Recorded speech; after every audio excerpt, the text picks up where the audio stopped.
पिछली चीज़ें छोड़ दें आप इस दुनिया में कैसे थे, नमाजें, रोज़े, ज़कात, आप कितने बड़े शरीफ हैं, कितने बड़े चोर हैं, कितने बड़े करप्ट हैं, अल्लाह ने कहा छोड़ दो, अब आगे हो, ये कबूल करो, जन्नत की टिकट दो। मेहमान बनाया आपको, खुद अल्लाह मेज़बान बना हुआ। तो 95% सुनते हज़रत इब्राहीम की हैं, 5% रसूलुल्लाह सल्लल्लाहु अलैहि वसल्लम की हैं। अब ये देखिए कि जैसे ही जिस दिन आपने जाना है, सुबह उठे नहाए धोए, अगर आपने 12 बजे निकलना है, सुबह 8-9 बजे नहा रहे हैं, जिस मर्जी शैम्पू से नहाए, साबुन से नहाए, बाद में परफ्यूम भी लगा लें। लेकिन आपने 12 बजे निकलना है, अगर 11 बजे नहा रहे हैं तो फिर भी जिस मर्जी शैम्पू साबुन से नहाएं, लेकिन परफ्यूम नहीं लगाएंगे, क्योंकि ये परफ्यूम आपकी नीयत के बाद आप पे हराम हो गई।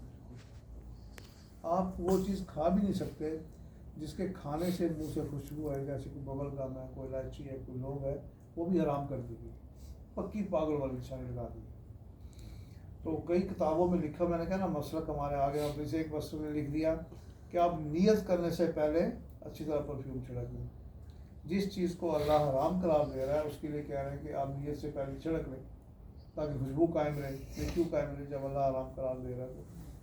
ठीक है, आप अभी एयरपोर्ट जाएंगे, आप देखेंगे लोगों ने पूरा जूता पहना हुआ है, चावली चप्पल पहनी हुई है, हड्डी छुपी हुई है। आप उनको पूछेंगे कि क्या, वो कहेंगे हमारे मौलवी साहब ने कहा था जूता चल सकता है, हमारा मसला गिरा देंगे। तो मसलों को हमें बड़ा दूर कर दिया मज़हब से, इस चीज़ से, और जिस चीज़ पर जन्नत की टिकट मिली उससे भी दूर करते जा रहे हैं। तो जैसे ही आप देखें आएंगे, एहराम पहनेंगे और जब नमाज पे खड़े होंगे तो नियत करेंगे, सिर्फ एक लाइन का इजाफा होगा कि मैं नियत करता हूँ 2 रकात नफल बराए एहराम, 2 रकात नफल बराए एहराम पढ़ता हूँ खास वैसे अल्लाह ताला के, मुँह मेरा काबा शिव अल्लाह अकबर कह के पहली रकात में अल्हम्दुलिल्लाह के बाद कुल या अय्युहल काफिरून पढ़े, दूसरी रकात में आप कुल हो अल्लाह पढ़ेंगे। अगर ये सूरतें नहीं याद आती इनको याद करें, अगर नहीं याद होती बिल्कुल तो फिर कोई सूरत नहीं पढ़ी जा सकती। लेकिन हुज़ूर सल्लल्लाहु अलैहि वसल्लम ने कहा है कि जब भी एहराम में हो, हज उम्रे के अमल में हो, तो यही सूरतें ज़्यादा पढ़ें। क्यों? इन सूरतों का मतलब भी यही है कि अल्लाह एक है और उसका कोई महबूब नहीं, उसी पर तवक्कुल करना है। असली नारा आपका यही बनता है। फिर आप जैसे अस्सलाम फेरेंगे, अस्सलाम वालेकुम वरहमतुल्लाह, अस्सलाम वालेकुम वरहमतुल्लाह, अभी तक कोई पाबंदी नहीं लगी जब तक आप नियत नहीं करेंगे।